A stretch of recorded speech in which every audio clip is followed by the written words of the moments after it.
तो आज का हमारा टॉपिक है पहले आपको इकोनॉमिक डेवलपमेंट है उसकी उसके डिटर्मिनेंट्स करवाए थे मैंने, ठीक है। अब उसके ऑब्स्टेकल्स है। आपको सिंपली इस टॉपिक में ये बताना है कि इकोनॉमिक डेवलपमेंट में कौन सी ऐसी रुकावटें आती है। इसका मतलब आप इसको इस तरीके से भी कर सकते हैं कि अगर आप इन रुकावटों को दूर कर दें तो किसी भी कंट्री में इकोनॉमिक डेवलपमेंट पॉसिबल है। आप इंडिया कॉन्टेक्स्ट में भी साथ साथ देखते जाइएगा। दो टाइप की ऐसे ऑब्स्टेकल्स आती है, ऐसे बैरियर्स आते हैं, ऐसी रुकावटें आती है जो किसी भी कंट्री के डेवलपमेंट को रोकती है, चाहे वो डेवलप्ड कंट्री हो या अंडर डेवलप्ड कंट्री हो या डेवलपिंग कंट्री हो। तो उनमें दो टाइप आप मेनली इनको ब्रॉडली डिवाइड करेंगे, इकोनॉमिक ऑब्स्टेकल्स और नॉन इकोनॉमिक ऑब्स्टेकल्स में। जो इकोनॉमिक ऑब्स्टेकल्स है वो मैं आपको 5-7 बता रहा हूँ। पहला देखिए, मार्केट इम्परफेक्शंस, ये पहला ऑब्स्टेकल है।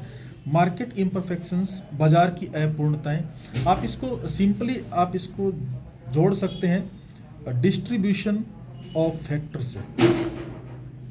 फैक्टर्स का डिस्ट्रीब्यूशन है ना, वो उनका एलोकेशन वो सही तरीके से नहीं हो पाता और मार्केट के बारे में सही नॉलेज नहीं हो पाती। इसकी सब हेडिंग देखिए, जैसे इसको अगर हम जोड़ें तो immobile factors, ignorance of market conditions, monopolistic practices और इनफ्लेक्सिबल इकॉनमी। इमोबाइल फैक्टर्स कैसे होते हैं? डेवलप्ड कंट्री है उनमें जितने फैक्टर मोबाइल होते हैं, मतलब एक जगह से दूसरी जगह उनको मूव किया जा सकता है। लेकिन यूडीसीज की खास प्रॉब्लम ये होती है कि फैक्टर सब मोबाइल नहीं होते। बहुत से उनके रीज़न होते हैं, उन कारणों से वो एक जगह से दूसरी जगह में मूविंग नहीं करते हैं। ये भी मार्केट इम्परफेक्शन उसका एक कारण बनता है।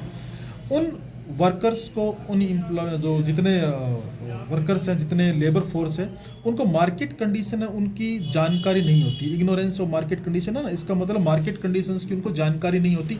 मार्केट में चल क्या रहा है, कौन सी जगह उनको एम्प्लॉयमेंट अच्छा मिलेगा, कौन सी जगह उनको एम्प्लॉयमेंट नहीं मिलेगा, ये जानकारियाँ उसको सही तरीके से नहीं होती। इसी कारण तो मूवमेंट ठीक नहीं हो पाती उनकी। और जब मूवमेंट ठीक नहीं हो पाती तो फैक्टर्स का जो एलोकेशन है वो मिस एलोकेशन हो जाता है। मोनोपोलिस्टिक प्रैक्टिसेस जितनी हैं under developed country, most of countries में मोनोपोलीज होती है। और मोनोपोली है वो एक्सप्लॉयटेशन करते हैं रिसोर्सेज का। इसलिए वहाँ पर अगर हम ये कहें कि ये डेवलपमेंट करने में हेल्प करेंगे, ऐसा कुछ नहीं है। मोनोपोली जो मोनोपोलिस्ट है वो सिर्फ अपनी सेल्फिशनेस के बारे में सोचते हैं, कंट्री की डेवलपमेंट का नहीं। और एक प्रॉब्लम है, वो जितनी यूडीसीज हैं उनकी इकॉनमी वो इनफ्लेक्सिबल है, स्टेटिक इकॉनमी है, चेंज नहीं होते अकॉर्डिंग टू टाइम, उनमें चेंजेस नहीं आते।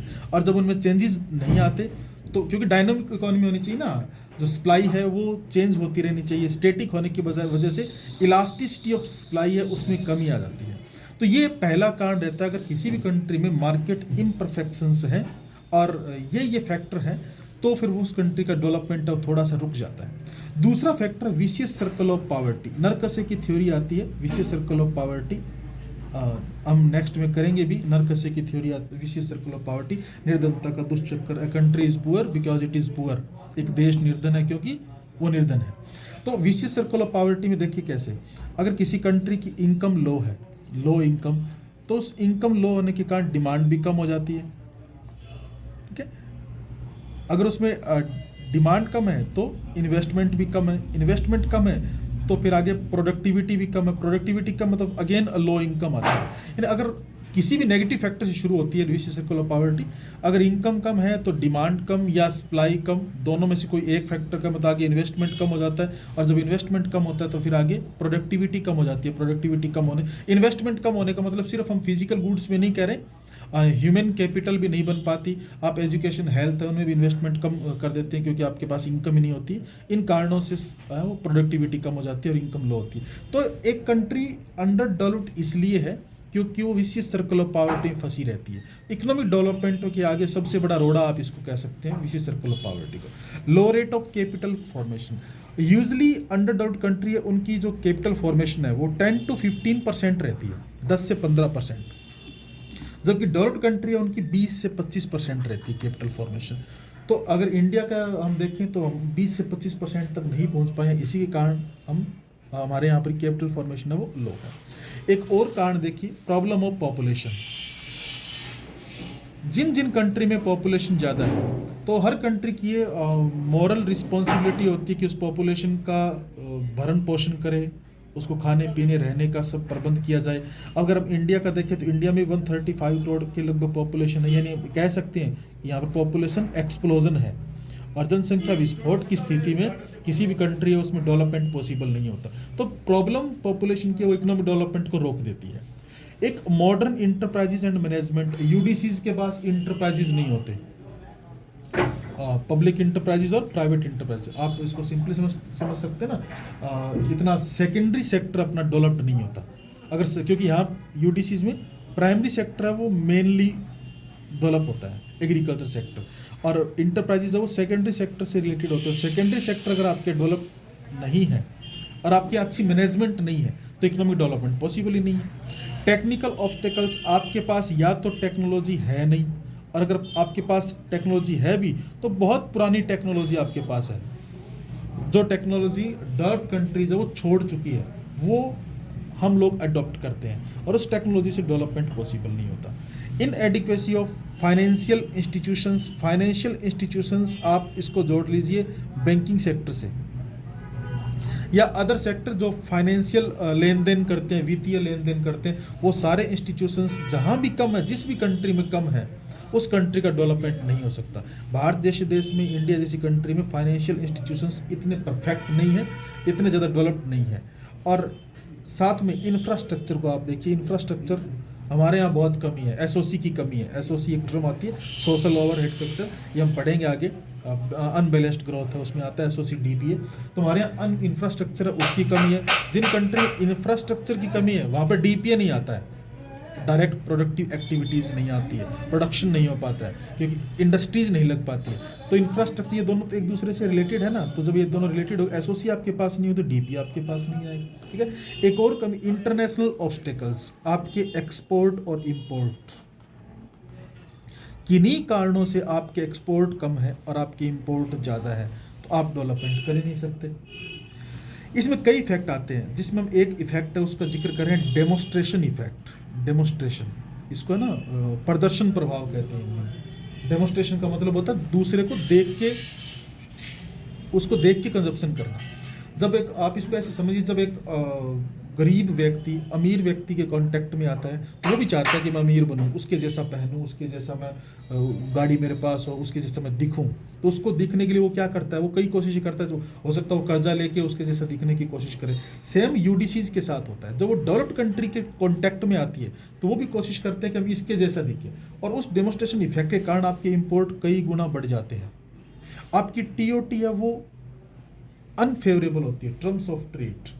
टर्म्स ऑफ ट्रेड का मतलब होता है आपके एक्सपोर्ट और इंपोर्ट है उनका लेन देन आपस में कितना एक्सपोर्ट करके कितना इंपोर्ट कर सकते हैं। तो अगर हम बहुत थोड़ा एक्सपोर्ट करके बहुत ज़्यादा इंपोर्ट कर सकते हैं तो हमारी टीओटी फेवरेबल होती है, और अगर हम बहुत ज़्यादा एक्सपोर्ट करके बहुत कम इंपोर्ट कर सकते हैं तो हमारी टीओटी अनफेवरेबल होती है। इस टॉपिक को, टीओटी को हम बाद में क्लियर करेंगे इसमें। तो आपके इंटरनेशनल ऑब्स्टेकल्स भी आ जाते हैं। तो ये सारे ऑब्स्टेकल्स हैं वो इकोनॉमिक ऑब्स्टेकल्स है। कुछ नॉन इकोनॉमिक ऑब्स्टेकल्स भी आते हैं।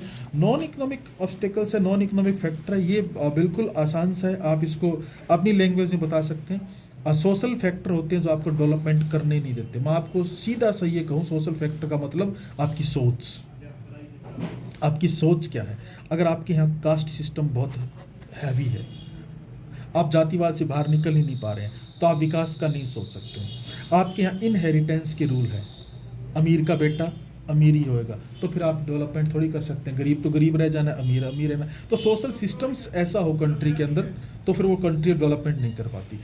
रिलीजियस फैक्टर, स्पिरिचुअलिटी, और वैसे तो अध्यात्म में होना चाहिए हर देश को, लेकिन रिलीजियस फैक्टर का मतलब मैं यहाँ सिंपल ऐसा कहूँगा, भाग्यवादिता, कि हमें भाग्य के सहारे इतना नहीं रहना चाहिए। दोनों चीज़ों को साथ मिला के काम करना चाहिए, अपने काम भी करें और भाग्य को भी, दोनों किस्मत और मेहनत दोनों को साथ लगा के अगर लोग काम कर रहे हैं, अगर कंट्री में लोग काम कर रहे हैं तो कंट्री का डेवलपमेंट ऑटोमेटिकली हो जाएगा। लेकिन अगर सिर्फ रिलीजन के भरोसे में रहते हैं और सिर्फ हम जिसको कहते हैं ना भगवान भरोसे रहना, तो सिर्फ उस भरोसे रहना है तो डेवलपमेंट थोड़ा सा रुक जाता है। पॉलिटिकल फैक्टर का मतलब आपके पॉलिटिकल फैक्टर, जैसे मैं आपको एग्जांपल दूं, इंडिया पर बहुत सालों तक अंग्रेजों ने शासन किया, ब्रिटिश ने रूल किया था यहाँ पे। तो जब वो यहाँ से गए तो ऐसी ऐसी कंडीशंस यहाँ पर वो बना के गए कि हम उन पर डिपेंड हो गए, हमारी पॉलिटिक्स में उनका इंटरफेयर होने लगा। तो आपके पॉलिटिकल फैक्टर स्ट्रांग होने चाहिए, जो दूसरी कंट्री के साथ आपके रिलेशन अच्छे अच्छे कर सके और आपका ट्रेड है वो इंक्रीज करवा सके।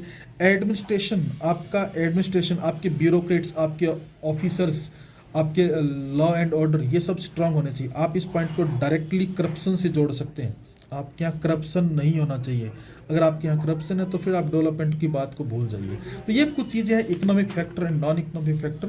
किसी भी कंट्री के इकोनॉमिक डेवलपमेंट के लिए अगर ये सारी रुकावटें आ रही है या इसमें से कुछ रुकावटें भी आ रही है तो भी इकोनॉमिक डेवलपमेंट पॉसिबल नहीं है। अगर कंट्री को इकोनॉमिक डेवलपमेंट करना है तो इन रुकावटों को दूर करना पड़ेगा। पहले उसकी जो मार्केट है उसको परफेक्ट बनाना पड़ेगा, पॉवर्टी को उसको दूर करना पड़ेगा, कैपिटल फॉर्मेशन है उसकी रेट को हाई करना पड़ेगा, पॉपुलेशन है उसको कंट्रोल करना पड़ेगा, इंटरप्राइजेस है वो स्ट्रॉन्ग करने पड़ेंगे, मैनेजमेंट अच्छी होनी चाहिए आपके यहाँ पे, टेक्निक है वो नई होनी चाहिए, आपके फाइनेंशियल इंस्टीट्यूशंस है वो स्ट्रॉन्ग होने चाहिए और आपका इंटरनेशनल ट्रेड है वो आपके फेवर में होना चाहिए। आपकी सोच, आपके सोशल कस्टम्स है वो अच्छी होनी चाहिए, रिलीजियस फैक्टर है उस पर भी आप ध्यान दें और करप्शन को आप दूर करें। अगर आप ये सारी चीज़ें कर सकते हैं तो आपकी कंट्री का इकोनॉमिक डेवलपमेंट हो सकता है। Thank you.